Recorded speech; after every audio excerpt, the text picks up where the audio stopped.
Ivory coast এবং সেনেগালের নাগরিকদের যুক্তরাষ্ট্রে প্রবেশ সাময়িকভাবে স্থগিত করেছেন মার্কিন প্রেসিডেন্ট ডোনাল্ড ট্রাম্প। ব্যবসা এবং পর্যটন ভিসা অন্তর্ভুক্ত, যা বিশ্বকাপ দেখতে যুক্তরাষ্ট্রে আসার জন্য সমর্থকদের প্রয়োজন হবে। ফলে এই দুই দেশের সমর্থকদের বড় একটি অংশ বিশ্বকাপের ম্যাচ দেখতে যুক্তরাষ্ট্রে ঢুকতে পারবেন না। বিশ্বকাপে গ্রুপ ই-তে রয়েছে আইভরি কোস্ট আর গ্রুপ আই-তে সেনেগাল।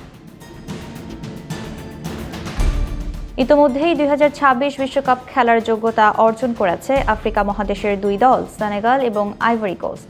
তবে যুক্তরাষ্ট্রের প্রেসিডেন্ট ডোনাল্ড ট্রাম্প প্রশাসনের আরোপিত ভ্রমণ নিষেধাজ্ঞার কারণে এখন এই দুই দেশের সমর্থকরা অনিশ্চয়তা রয়েছে।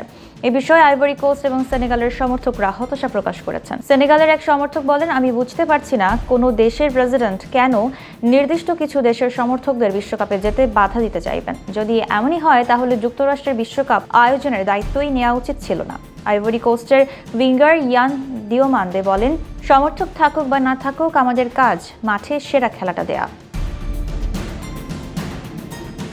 যদিও কোচ এমারসে ফাই আশাবাদী সমর্থকদের জন্য সমাধান আসবে। তিনি স্মরণ করিয়ে দেন, আফ্রিকা কাপের সময় মরক্কোয় ভিসা জটিলতা থাকলেও শেষ পর্যন্ত সমর্থকরা মাঠে উপস্থিত থাকতে পেরেছিলেন। সেনেগাল তাদের প্রথম বিশ্বকাপ ম্যাচ খেলবে 16 জুন নিউ জার্সির মেটলাইফ স্টেডিয়ামে ফ্রান্সের বিপক্ষে। একই মাঠে 20 জুন নরওয়ের মুখোমুখি হবে তারা। অপরদিকে আইভরি কোস্টও যুক্তরাষ্ট্রে দুটো ম্যাচ খেলবে। 14 জুন ফিলাডেলফিয়ায় ইকুয়েডরের বিপক্ষে শুরু হবে। 25 জুন একই ভেন্যুতে কুরাসাওয়ের বিপক্ষে শেষ ম্যাচ।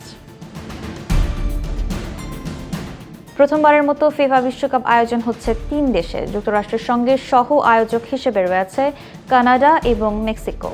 আগামী 11 জুন থেকে শুরু হবে 2026 ফিফা বিশ্বকাপ, যা চলবে 19 জুলাই পর্যন্ত। এবারে 48টি দল অংশ নেবে এবং অনুষ্ঠিত হবে রেকর্ড সংখ্যক 104টি ম্যাচ।